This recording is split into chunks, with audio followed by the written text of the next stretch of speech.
Welcome to the channel. Let's crack it. Hope you all are doing well. So today is a day 10 video on the MCQ series from chapter banking, commercial banks and central bank, which is part of macroeconomics. So this is a part 4 video of this chapter banking. So हम already 3 videos इस chapter के regarding कर चुके हैं. सो अगर आप channel पर new है, प्रीवियस वीडियोस को आपने नहीं देखा, तो मैं उसका लिंक डिस्क्रिप्शन बॉक्स में डाल रही हूँ, जरूर चेक कीजिएगा. अदरवाइज आप प्लेलिस्ट भी चेक कर सकते हैं. हमने इसका अलग से एमसीक्यू सीरीज के रिगार्डिंग एक प्लेलिस्ट बनाया है. सो उसमें हमने सारी वीडियोस शो की है. क्लियर? और क्योंकि हम स्पेशल बात ये है कि हर एक क्वेश्चन के साथ इन डिटेल हम एक्सप्लेनेशन को पढ़ रहे हैं कि अगर वो क्वेश्चन का आंसर ये है तो क्यों है, किस टॉपिक से उठाया गया क्वेश्चन है, इस बात की नॉलेज होना आपके माइंड में बहुत जरूरी है. अगर आपकी कंसेप्चुअल क्लैरिटी होगी तभी आप क्वेश्चंस को अच्छे से कर पाओगे. अदरवाइज क्योंकि एमसीक्यू क्वेश्चंस में गलत होने के चांसेस ज्यादा होते हैं तब जब आपकी कंसेप्चुअल क्लैरिटी नहीं होती, आप तुक्का लगा कर आते हो, तो तुक्का जो होता है लॉन्ग टर्म के लिए बेनिफिशियल नहीं होता. So conceptual clarity is must. Clear? So इसके साथ साथ अगर चैनल पर न्यू है तो चैनल को सब्सक्राइब जरूर कीजिएगा, बिकॉज आने वाले दिनों में हम सारे चैप्टर्स जो आपके दिसंबर के पेपर में आने वाले हैं, जिनसे क्वेश्चंस, उन सभी चैप्टर्स को कवर करेंगे विद डिटेल्ड एक्सप्लेनेशन. क्लियर? हर एक क्वेश्चन के साथ. क्लियर? सो चैनल को सब्सक्राइब जरूर कीजिएगा और आगे शेयर भी कीजिएगा. स्टार्ट करते हैं आज का first question number 16 of this banking chapter. और आज एक स्पेशल चीज ये है कि हम जो प्रीवियस 3 वीडियोस में हमने किया है, साथ ही साथ उसकी रिवीजन दोबारा से करेंगे डिटेल्ड. क्लियर? कि कौन कौन सी चीजें हम कर चुके हैं. क्लियर?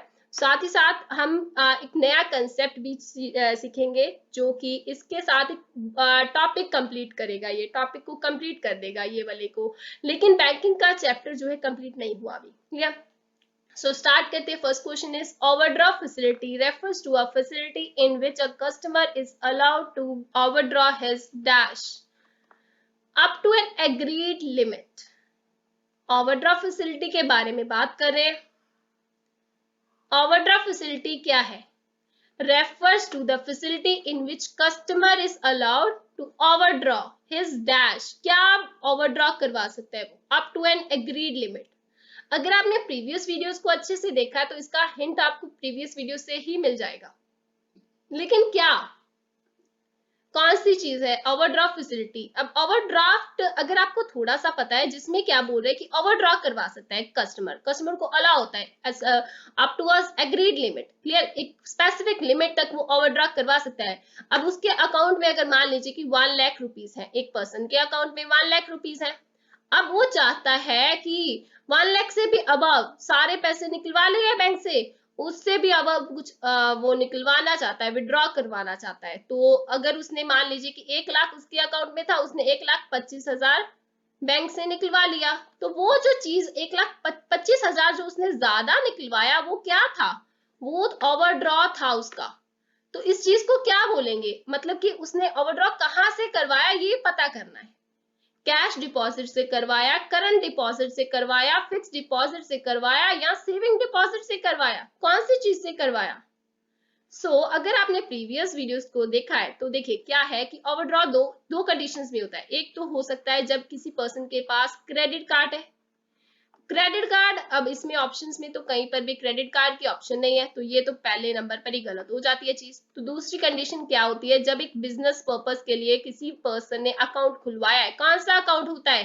मैंने बताया हुआ है, अगर आपको पता है तो देखिए, सोचिए जरा, कौन सा अकाउंट होता है बिजनेस पर्पस के लिए? Current account. करंट अकाउंट जिसे हम और भी क्या बोलते हैं? Demand deposit. जिसे हम क्या बोलते हैं? डिमांड डिपॉजिट भी बोलते हैं. क्लियर? तो करंट अकाउंट या डिमांड डिपॉजिट. अब करंट अकाउंट में क्या होता है कि बिजनेस पर्पस के लिए नंबर ऑफ ट्रांजेक्शन इसको करनी पड़ती है, तो करंट अकाउंट खुलवाया होता है. उसमें उसे मिनिमम यानी कि मैक्सिमम लिमिट मिली होती है कि क्या मिली होती है कि जैसे ये स्टार्टिंग क्या होता है, स्टार्टिंग मिनिमम 25,000 से होता है कि 25,000 की लिमिट मिलती है। इससे अब भी जितना बड़ा बिजनेस है वो अपनी लिमिट बढ़वा सकते हैं। क्लियर? तो ऐसे क्वेश्चंस भी आ सकते हैं कि कितनी मिनिमम लिमिट होती है। मिनिमम लिमिट होती है 25,000। किसी भी बिजनेस को अगर करंट अकाउंट खुलवाना है तो एक बैंक जो है उसे प्रोवाइड करता है 25,000। और भी हो सकती है। क्लियर? जो 25,000 उसका बैंक में ही रहता है, लेकिन ये जो एग्रीड लिमिट के अंदर अगर वो ओवरड्रा करवाता है वो उसकी स्पेसिफिक टाइम पीरियड के अंदर अंदर 10-15 दिन के अंदर अंदर जमा भी करवाना पड़ता है। अगर नहीं करवाता तो उसे फाइन भी पड़ता है। Clear? So overdraw is up to his current account. So current account is the answer for this question, हमें ऑप्शंस में मिल रहा है। So this is will be the answer. Clear? So cash account, cash deposit गलत हो जाएगा, fix deposit गलत हो जाएगा, सेविंग डिपॉजिट भी गलत हो जाएगा। Clear? So now moving to the answer, current deposit. Overdraft facility क्या है? अब फैसिलिटी है in which customer allowed to overdraw current account या फिर current deposit. Clear? Up to an agreed limit. तो ये चीज क्या बोल रही थी, ये मीनिंग बता रही थी ओवरड्राफ्ट का। क्लियर? तो ये चीज जो लिखी हुई थी क्या बता रही थी? ओवरड्राफ्ट फैसिलिटी का मीनिंग बता रही थी। अब ये फैसिलिटी जनरली किसे दी जाती है? रिस्पेक्टेबल और रिलायबल कस्टमर्स को फॉर अ शॉर्ट पीरियड। अभी शॉर्ट पीरियड के लिए होती है, याद रखिएगा, लॉन्ग पीरियड के लिए नहीं। क्लियर? ये चीज कई बार ऐसे क्वेश्चंस भी आ जाते हैं कि जो ओवरड्राफ्ट की फैसिलिटी है शॉर्ट पीरियड के लिए होती है या फिर लॉन्ग पीरियड के लिए होती है। क्यों शॉर्ट पीरियड के लिए होती है? तो अगर लॉन्ग पीरियड के लिए प्रोवाइड करने चले गए तो क्या होगा? वो तो लोन बन गया, फिर लोन बन गया ना। शॉर्ट पीरियड के लिए ही होती है, 10-15 दिन के अंदर अंदर बैंक को, जैसे क्रेडिट कार्ड के अकॉर्डिंग 10-15 दिन के अंदर अंदर पैसा वो वापस जमा करवाना पड़ता है, ऐसा ही इसमें होता है। क्लियर?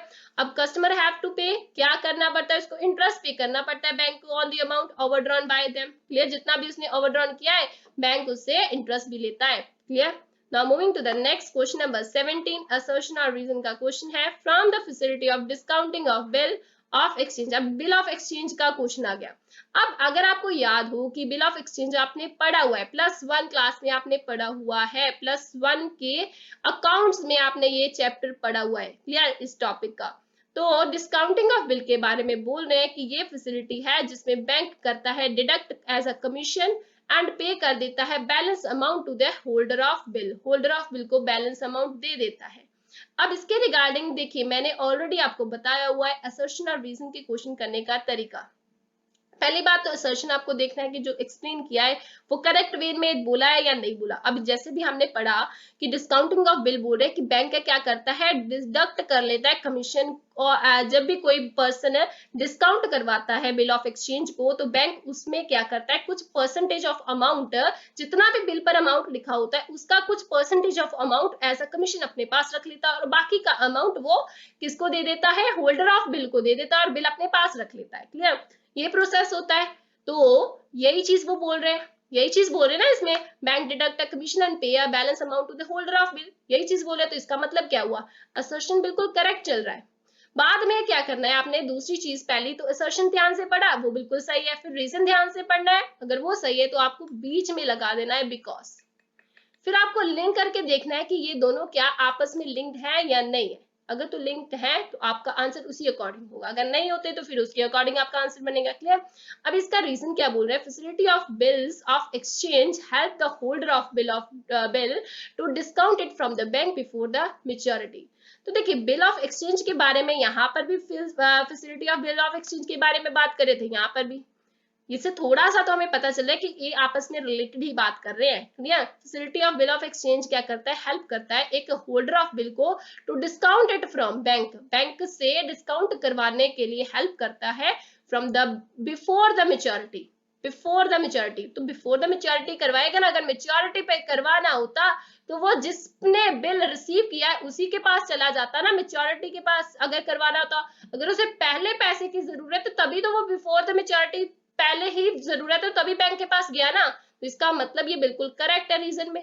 अभी दोनों को लिंक करने की कोशिश कीजिए। पहले में बोल रहे थे कि बैंक जो है डिडक्ट करवाता है कमीशन और बैलेंस अमाउंट दे देता है होल्डर ऑफ बिल को। अब कमीशन डिडक्ट करवाने का रीजन बता दिया कि क्योंकि बैंक जो है मेच्योरिटी से पहले उसको डिस्काउंट करके दे रहा है, तो इसीलिए वो चार्ज कर रहा है कमीशन। तो इसका मतलब ये दोनों आपस में लिंक्ड है। तो ये पता चल रहा है, तो इसका आंसर क्या हो जाएगा? Option A. So option A will be the correct answer, that both assertion and reason are true and reason is correct explanation of assertion. तो ऑप्शन बी गलत हो जाएगी, जिसमें बोला है कि दोनों ट्रू है, लेकिन reason is not correct explanation of assertion. Option C भी गलत हो जाएगी, जिसमें असर्शन को ट्रू बोल रहे हैं, रीजन को फॉल्स बोल रहे हैं, और डी भी गलत हो जाएगी, जिसमें असर्शन को फॉल्स बोल रहे हैं और रीजन को ट्रू बोल रहे हैं। Now moving to the next question, लेकिन उससे पहले हम इसकी एक्सप्लेनेशन पढ़ लेते हैं। तो आंसर क्या बोला है? Both assertion and reason are true and reason is correct explanation of assertion. Clear? अभी इसका क्या बोला है? डिस्काउंटिंग ऑफ बिल का हमें मीनिंग बताया गया है। क्या बताया गया है कि इसको क्या बोला गया? Refers to the facility in which holder of bill of exchange can get the discounted bill discounted with the bank before the maturity. अब ये जो चीज नीचे लिखी हुई थी ना, ये क्या था? मीनिंग था।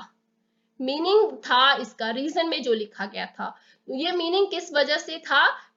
Because after the deduction commission bank page the balance of the holder. क्योंकि जो आफ्टर, अगर वो पहले बिफोर द मैच्योरिटी बैंक के पास जाएगा, उसको विड्रॉ करवाएगा, तो उसके बाद वो कमीशन भी चार्ज करेगा बैंक, और जब वो मैच्योरिटी आएगी, बैंक क्या करेगा? पेमेंट लेने के लिए किसके पास जाएगा? पार्टी के पास, जो जिसने बिल को एक्सेप्ट किया था, जिसने उधार लिया था और बिल उसके बदले में दे दिया था कस्टमर को। क्लियर? सो ये था हमारा डिस्काउंटिंग ऑफ बिल का question. Now moving to the next question number 18। Which of the following is, यहाँ पर करेक्शन कर लीजिए, नॉट आएगा। Which of the following is not the, यहाँ पर भी एजेंसी फंक्शन। अब एजेंसी फंक्शन कौन सा नहीं है कमर्शियल बैंक का? तो देखिए क्या होता है कि एक बैंक के जो है ना, चार मेन सेकेंडरी फंक्शंस होते हैं। पहली बात तो मैं इसको डिटेल में बताऊंगी, जैसे मैंने स्टार्टिंग में भी बोला, इसको मैं डिटेल में बताऊंगी लास्ट सेकंड क्वेश्चन के साथ। इसकी डिटेल में पूरा चार्ट के थ्रू हम समझेंगे कि कौन कौन से फंक्शंस होते हैं। मेन चार सेकेंडरी फंक्शंस होते हैं, और एजेंसी फंक्शन भी क्या है? एक बैंक का, कमर्शियल बैंक का सेकेंडरी फंक्शन ही है। क्लियर? अब वो बोल रहे कि कौन सा, इसमें नीचे जो ऑप्शंस लिखे हुए हैं इनमें से कौन सा एजेंसी फंक्शन नहीं है। अगर आपको आंसर पता है, वीडियो को पॉज कीजिए, अपना आंसर लिख लीजिए। आंसर इसका क्या है, फिर हम चेक करते हैं। आंसर है इसका लॉकर फैसिलिटी। सो अब पढ़ते हैं इनको डिटेल में। तो ये तीनों बाकी जो बचे हुए हैं वो एजेंसी फंक्शंस हैं, लेकिन ये एक लॉकर फैसिलिटी ऐसा है जो एजेंसी फंक्शन नहीं है। तो फिर ये क्या है? ये है utility, journal utility function. Journal utility function इसे बोलते हैं। सो this is journal utility function. Clear? लेकिन इसके बारे में हम डिटेल में नेक्स्ट क्वेश्चन के साथ विद डिटेल पूरा चार्ट के थ्रू समझेंगे। क्लियर? अब के लिए हम समझिए जर्नल एजेंसी फंक्शन। अब locker facility is the answer, क्योंकि ये एक जनरल यूटिलिटी फंक्शन है, नॉट द एजेंसी फंक्शन। अब एजेंसी फंक्शन क्या होता है? सो एजेंसी नाम से ही पता चल रहा है कि कुछ ऐसे कस्टमर्स होते हैं जिनको क्या होता है, एक बिजनेसमैन जैसा कोई भी कस्टमर है एज अ बिजनेसमैन, और उसको चीजों के बारे में नहीं पता, बहुत वो बिजी है अपने काम में, सो वो बैंक से एक एजेंट ही मांग लेता है, बैंक को एज अ एजेंट समझ लेता है और उनकी हेल्प मांगता है कुछ कामों में से। कौन से काम ऐसे हैं जिनमें वो बैंक की हेल्प मांगता है, और कौन से ऐसे एजेंसी फंक्शन है जो बैंक करता है उस कस्टमर की हेल्प करने के लिए। सो यहाँ पर क्या है कि उसके लिए, उसके बदले बैंक क्या करता है? चार्ज करता है कुछ कमीशन भी फ्रॉम देयर क्लाइंट्स, आएगा यहाँ पर, करेक्ट कर लीजिए, क्लाइंट्स, फ्रॉम देयर क्लाइंट्स। और वो कुछ एजेंसी फंक्शंस क्या है? Transfer of funds. तो पहली बात तो वो ट्रांसफर ऑफ फंड्स करता है, जो हमने ऑप्शन में लिखा भी हुआ है। Transfer of fund, bank provide the facility of economical and easy remittance. Easy remittance के लिए फंड की वो place to place with the help of instruments like demand draft, mail transfer, वो ये ट्रांसफर ऑफ फंड के help से वो एक फंक्शन उसको प्रोवाइड करता है। Now collection and payment of various items. अब कलेक्शन, देखिए उसका कस्टमर इतना बिजी है, बिजनेसमैन वो जो है इतना बिजी है कि उसके पास टाइम नहीं है कि वो किसी भी और के पास जाए, अपने चेक्स को कलेक्ट करे, बिल्स को ले, इंटरेस्ट को वो रिसीव करे, डिविडेंड्स को रिसीव करे, सब्सक्रिप्शन को, एडवांसेस को, अदर पीरियडिकल जितने भी रिसीव्ड है वो उनको ले। तो इसलिए वो बैंक को क्या करता है, अपने बिहाफ में, कस्टमर जो है अपने बिहाफ में भेज देता है कि मेरे चेक्स वो कलेक्ट कर ले, मेरे बिल्स कलेक्ट करे, इंटरेस्ट कलेक्ट करे। क्लियर? और पेमेंट्स जो है वो क्या करता है? टैक्सेस लाइक इंश्योरेंस, प्रीमियम, ये सारी पेमेंट जो है बैंक ही एज अ एजेंट बनकर क्लाइंट के बिहाफ पर करता है। Clear? This is all about the agency function. Clear? So now moving to the next agency function, purchase and sale of foreign exchange. अब परचेज और सेल ऑफ फॉरेन एक्सचेंज क्या है? Some commercial banks are authorised होते हैं। तो देखिए कुछ commercial banks को ना सेंट्रल बैंक ने ऑथराइज किया होता है और वो डील करते हैं फॉरेन एक्सचेंज में, फॉरेन एक्सचेंज में डील करते हैं। क्लियर? तो फॉरेन एक्सचेंज में डील करने के लिए ऑथराइजेशन मिली होती है सेंट्रल बैंक से उस कमर्शियल बैंक्स को, और वो क्या करते हैं? बाय और सेल करते हैं फॉरेन एक्सचेंज को on the behalf of customer. क्योंकि वो क्या करते हैं, डायरेक्टली तो कर नहीं सकते, तो बैंक की हेल्प से डायरेक्टली, क्योंकि उनके पास इतना टाइम नहीं है, उनको नॉलेज नहीं है, या फिर कोई और रीजन भी हो सकता है, इसलिए वो बैंक के पास जाते हैं। बैंक को बोलते हैं कि मेरे बिहाफ पे तू ये काम कर, और वो क्या बैंक क्या करता है? बाय और सेल करता है फॉरेन एक्सचेंज को on the behalf of customer and help promoting international trade. इस हिसाब से वो इंटरनेशनल ट्रेड को भी वो क्या कर रहे होते हैं? प्रमोट कर रहे होते हैं। Now moving to the next agency function, purchase and sale of securities. Commercial bank buy and sell stock shares of। अब देखिए कमर्शियल बैंक जो है बाय और सेल भी करता है स्टॉक्स को, शेयर्स को, चाहे वो प्राइवेट कंपनीज का हो चाहे वो गवर्नमेंट सिक्योरिटीज का हो, on the behalf of customer. Clear? अब इनकम टैक्स कंसल्टेंसी भी प्रोवाइड करता है, लाइक एडवाइस प्रोवाइड करता है कस्टमर को on the matter related to income tax. जितने भी इनकम टैक्स के रिगार्डिंग सेक्शंस होते हैं कि ये तू कर, तेरा टैक्स बच जाएगा, ये कर, इसमें इन्वेस्ट कर, सारी चीजों के बारे में बैंक बताता है, उनको एडवाइस देता है, कंसल्टेंसी देता है। क्लियर? इवन वो उसकी इनकम टैक्स रिटर्न भी प्रिपेयर करता है। Clear? Trustee and executor agency function. अभी क्या होता है, कुछ कस्टमर्स ऐसे होते हैं जिनके आगे पीछे कोई नहीं होता लेकिन उनकी प्रॉपर्टी होती है। अब वो जो उनकी प्रॉपर्टी यानी कि विल, जो जायदाद उनकी होती है, उसको बचाने के लिए कस्टमर क्या करता है? बैंक को एज अ ट्रस्टी रख लेता है, और अब उसके मरने के बाद उसकी सारी प्रॉपर्टी को एग्जीक्यूट कौन करता है? बैंक करता है। Clear? So letter of reference. अब देखिए ये वर्ड बहुत इंपॉर्टेंट है, लेटर ऑफ रेफरेंस। अब हम कर रहे हैं एजेंसी फंक्शन, लेकिन अगला हम जब करेंगे जनरल यूटिलिटी फंक्शन, याद रखिएगा इसमें जो है एजेंसी फंक्शन में लेटर ऑफ रेफरेंस है। Reference is what? जो इंफॉर्मेशन प्रोवाइड करता है हमें, लेकिन लेटर ऑफ क्रेडिट जो होगा वो किसमें होगा? जनरल यूटिलिटी फंक्शन में। ये एक ही वर्ड का डिफरेंस है, लेकिन ये बहुत इंपॉर्टेंट क्वेश्चन है। ये जो क्वेश्चन मैं करवा रही हूँ ना आपको, ये जो मैंने क्वेश्चन करवाया, it is a very important question. क्यों इंपॉर्टेंट है? क्योंकि ये यूजीसी हायर लेवल एग्जाम के पॉइंट ऑफ व्यू में भी इंपॉर्टेंट है, उसमें आ चुका है। अगर कोई यूजीसी का बच्चा भी इस वीडियो को देख रहा है तो उसके लिए भी ये बहुत ही हेल्पफुल रहेगी वीडियो। क्लियर? क्योंकि ये सारा सिलेबस उनके सिलेबस से मैच भी करता है। क्लियर? सो उनके लिए भी बहुत बेनिफिशियल होगा। ऐसा सेम क्वेश्चन आ चुका है, इसीलिए मैंने इसमें डाला, और आपके भी +2 के एग्जाम्स में भी ये आ चुके क्वेश्चंस हैं। क्लियर? सो इसीलिए मैंने ये इंपॉर्टेंट क्वेश्चंस लिए हैं। सो लेटर ऑफ रेफरेंस के बारे में बात कर रहे थे। They give information. ये क्या करते हैं? इन्फॉर्मेशन के बारे में बताते हैं इकोनॉमिक पोजीशन के। अगर कोई कस्टमर है वो मार्केट में अगर मान लीजिए कि इन्वेस्ट करना चाहता है, उसको ट्रेडर्स के बारे में नहीं पता कि कौन सा अच्छा है, कौन सा बुरा है, कौन सा क्रेडिटवर्दीनेस है जिस पर विश्वास किया जा सकता है, सो इसीलिए वो क्या करता है? बैंक को पूछता है कि बता ये कैसा पर्सन है, मैं इसके साथ काम करूं या नहीं करूं। तो बैंक उसको बताता है उसकी इकोनॉमिक पोजीशन के बारे में। रादर वो कस्टमर की इंफॉर्मेशन को भी उन ट्रेडर्स को बता सकता है, क्योंकि उसके बेनिफिट के लिए। क्लियर? उसके बेनिफिट के लिए। Clear? Now moving to the next question, और ये था हमारा एजेंसी फंक्शन तक। ये सारे पॉइंट्स एजेंसी फंक्शंस के ही हैं। Now moving to the next question number 19। Commercial bank also undertakes a task of underwriting securities। अब कमर्शियल बैंक क्या करता है? अंडरटेक करता है टास्क अंडरराइटिंग सिक्योरिटीज का। अंडरराइटिंग सिक्योरिटीज भी एक फंक्शन ही है कमर्शियल बैंक का, लेकिन कौन सा फंक्शन है ये हमें ढूंढना है। एज पब्लिक को क्या होता है? फुल फेथ होता है उस बैंक की क्रेडिट वर्दीनेस पर। क्लियर? कि वो उसे धोखा नहीं देगी, पैसा लेकर भाग नहीं जाएगी। तो public do not hesitate, public को कोई भी हेजिटेशन नहीं होती बाइंग करने के लिए सिक्योरिटीज जो अंडररिटन होती है बैंक के द्वारा। So, ये फंक्शन जो बोल रहे हैं वो किस फंक्शन की बात कर रहे हैं, किस सेकेंडरी फंक्शन की बात कर रहे हैं, ये हमें पता लगाना है। तो ओवरड्राफ्ट की फैसिलिटी के बारे में बात कर रहे हैं क्या? ये नहीं, क्योंकि हमने ओवरड्राफ्ट में ऑलरेडी पढ़ा हुआ है, तो ये ओवरड्राफ्ट की इसमें बात भी नहीं चल रही। एजेंसी फंक्शन के बारे में हमने पढ़ लिया, उसमें अंडरराइटिंग सिक्योरिटीज का कोई पॉइंट आया ही नहीं, तो ये भी गलत हो गया। अभी मनी क्रिएशन फंक्शन, क्या मनी क्रिएशन फंक्शन है? तो इसमें मनी के क्रिएट करने की तो कोई बात ही नहीं आई, तो this is not the money creation function. तो इसका आंसर हो जाएगा जनरल यूटिलिटी फंक्शन। अब इसके आंसर करने से पहले ना, आंसर को डिटेल में पढ़ने से पहले हम थोड़ा सा प्रीवियस जो हम पढ़ चुके हैं उसको थोड़ा सा डिस्कस कर लेते हैं। Functions of commercial bank. तो देखिए मैं ऑलरेडी आपको बता चुकी हूँ, ये हम ऑलरेडी 2-3 वीडियोस जो हमने की हैं बैंकिंग की उसमें हम पढ़ चुके हैं। तो प्राइमरी फंक्शंस हम डे 1 की, डे 2 की, डे 3 की वीडियो में इनके रिगार्डिंग क्वेश्चन कर चुके हैं, अगर आपको याद हो तो।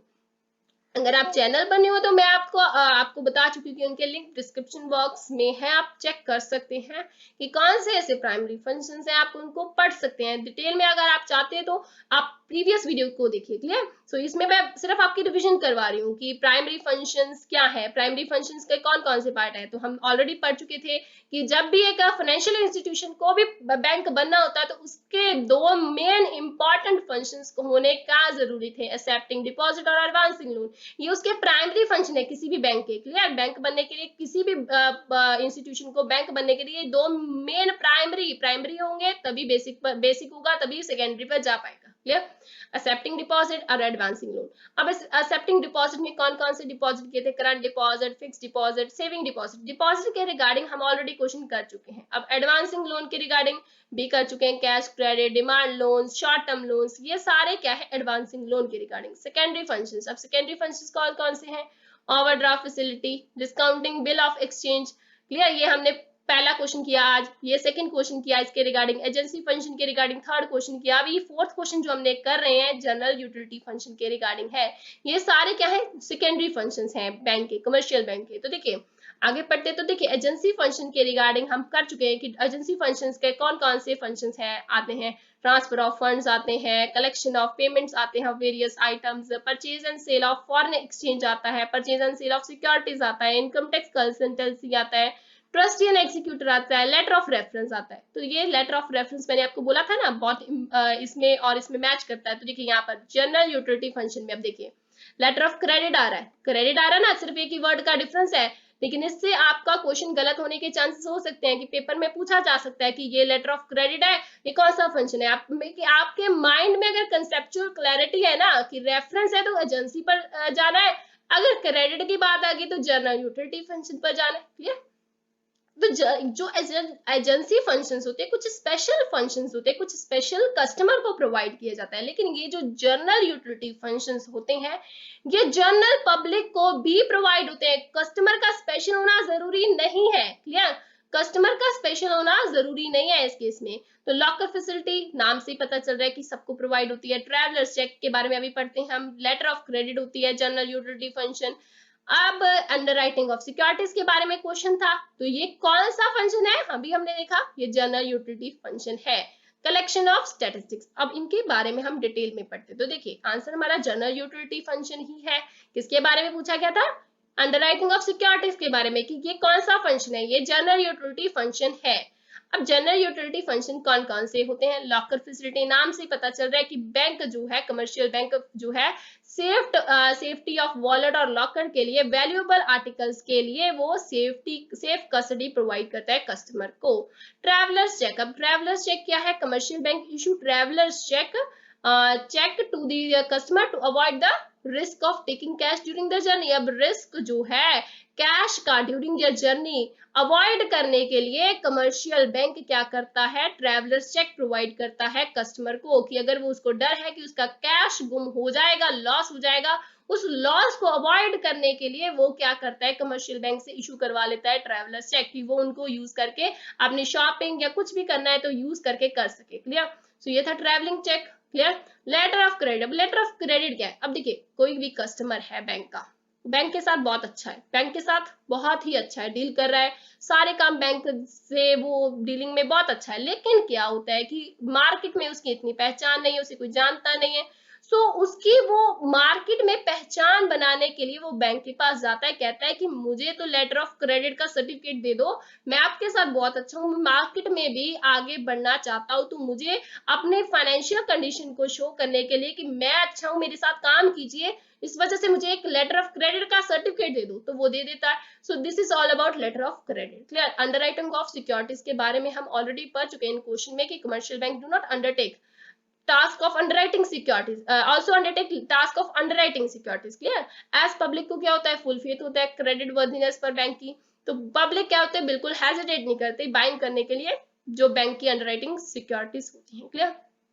नाउ कलेक्शन ऑफ स्टैटिस्टिक, अब बैंक क्या करता है, कलेक्ट करता है और पब्लिश करता है स्टैटिस्टिक्स किसके रिगार्डिंग, ट्रेड, कमर्स और इंडस्ट्री के रिगार्डिंग। और बैंक को नॉलेज हो गई, फिर अगर उसने इंफॉर्मेशन कलेक्ट की और पब्लिश की सारी की सारी, तो उसको जो बिजनेस की नॉलेज हो गई, मार्केट की नॉलेज है अभी उसको, तो वो क्या कर सकता है, अभी एडवाइस भी दे सकता है कस्टमर को फाइनेंशियल मैटर के रिगार्डिंग कि इस पर्सन के साथ इन्वेस्ट कर, इस मार्केट में कर, इस एरिया में कर, इसमें ना कर, तो सारी चीजों की वो एडवाइस दे सकता है, कंसल्टेंसी प्रोवाइड कर सकता है बिजनेसमैन को। क्लियर?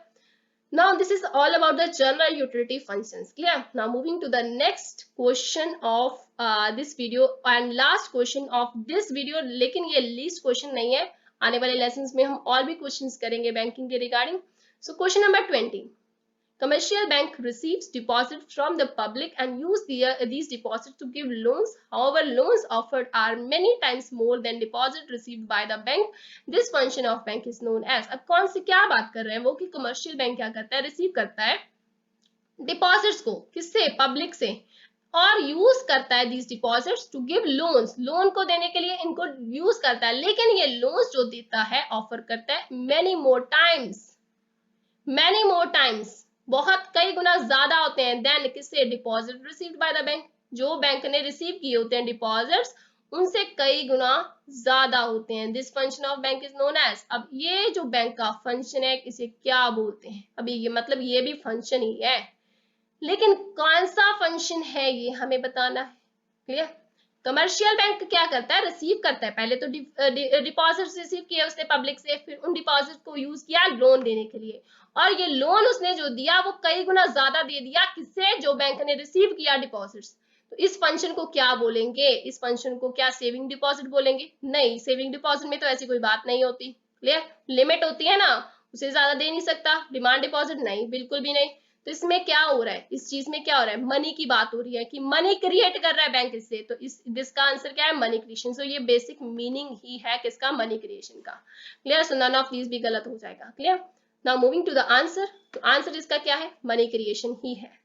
तो मनी क्रिएशन में क्या होता है, याद रखिएगा कि कमर्शियल, ऐसे बेसिक मीनिंग भी आपको क्वेश्चन में पूछे जा सकते हैं, पेपर में पूछे जा सकते हैं कि कमर्शियल बैंक क्या करता है, रिसीव करता है डिपॉजिट्स, किससे, जनरल पब्लिक से, और उन डिपॉजिट्स को वो यूज करता है टू गिव लोन्स, और ये जो लोन्स देता है वो मैनी मोर टाइम्स, कई गुना ज्यादा होते हैं, किससे, जो डिपॉजिट उसने रिसीव किए होते हैं बैंक ने। क्लियर? तो ये होता है money creation. So this is all about today's lesson. Hope आपको अच्छा लगा होगा। अगर अच्छा लगता है तो वीडियोस को लाइक, शेयर और कमेंट करना मत भूलिए, और आने वाले लेसन्स के साथ जुड़े रहने के लिए इसी तरीके से चैनल को सब्सक्राइब करना और वीडियोस को शेयर करना मत भूलिए, और किसी और की भी हेल्प होगी इससे। तो साथ ही साथ वीडियोस को जरूर देखिए, प्रीवियस वीडियोस को। तो मिलते हैं नेक्स्ट नए लेसन के साथ, नेक्स्ट 5 MCQs के साथ। Thank you so much regarding this video. Thank you.